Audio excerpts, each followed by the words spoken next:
is to attend all the funerals of the people who will die from the ravages of policy violence, poverty, and low wages in America in just 1 year. It would take you 2 years and 19 days to go to all of the funerals of the people that will die today, and oftentimes silence. Nobody talks about this political genocide, but we are determined today to remember their death and be a resurrection of voting power and voice power like never before. Economic justice and saving this democracy are deeply connected. We, as a nation, must listen to the demands of the poor, who are pushing and will continue to push political candidates and elected leaders to lift from the bottom so that everybody can rise. We are the poor, the marginalized, and the underpaid. And we are taking one step forward to say that everybody has a right to live. Poverty is not the fault of those who are impoverished. It is caused by those who make the policy. There are over 135 million poor and low-wage, low-income people in this nation. The biggest block of potential voters by far is low-income, low-wage voters. I can't afford medicine. Sometimes I have to skip because of the cost. The farm worker community is tired of the violence imposed upon us by greed, exclusion, and denial of basic human rights. Those folk that represented by that casket, poor and low-wage workers who are the most moral people in this country because they go to work every day believing, even though going to work is hazardous to their health. I'm tired of working 70 to 80 hours a week and still not have money for the necessity of bills. I'm tired of getting sick and not being able to go see the doctor. Having to make a choice to pay between rent or the light bill or food or clothes. You cannot claim to care about families and a culture of life and then do everything in your power to rob people of equal access to resources and to force them to live in poverty. Leadership of both parties have waged war on poor people and low-wage workers. And this government has treated people experiencing poverty, including their military families, with disdainful, deliberate, malicious neglect. So the truth is that my son died from poverty. We refuse to accept poverty as the fourth leading cause of death. The fourth leading cause of death in this, the richest country in the world. We march today for our children and the generations to come. And we need to do it with the loudest voices possible, the biggest actions possible. We will voice our demands and register our vote. When we stand up and when we stand together, things change.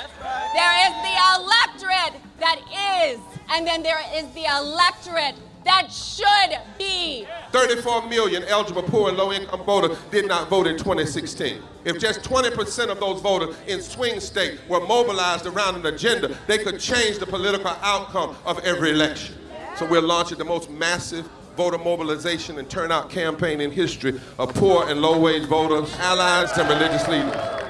People are dying, but we know it doesn't have to be this way. And so we are calling on everyone to join us in this Poor People's Campaign, a national call for moral revival. We are here, we will be seen, we will be heard, and our power will be felt. We don't need to be an insurrection. We are a resurrection that will be felt across this country. Are you ready? Ready, ready, ready. We are a resurrection, and we are ready. And we won't be silent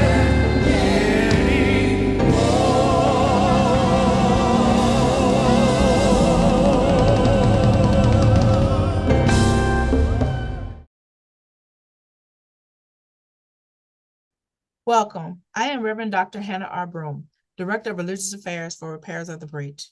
This day of prayer, this virtual service of Interfaith Voices Against Poverty, it is a gathering and a pivotal event that unites communities in prayer for justice and for peace.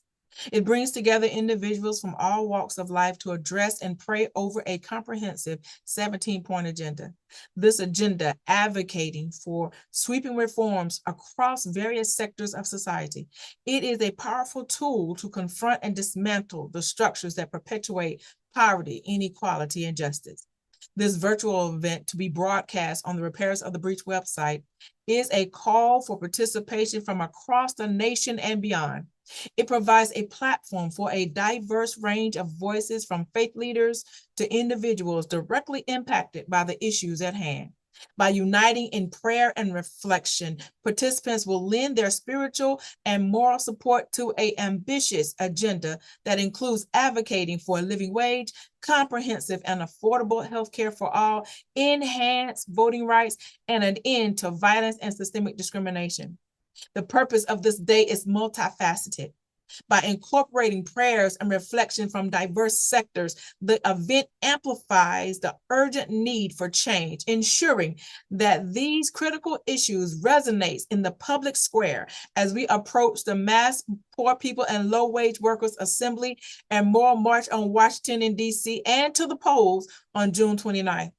This national call to prayer fosters a sense of solidarity among participants, reinforcing the notion that despite our diverse backgrounds, we share common goals of justice, peace, and prosperity for all.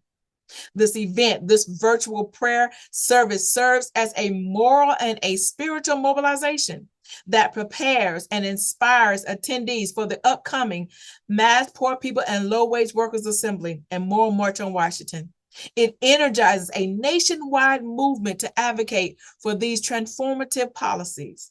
As we gather 50 days from the significant assembly in Washington, D.C., this prayer day seeks divine intervention and galvanizes action, encouraging all participants to stand up for justice, stand up for peace, stand up for love.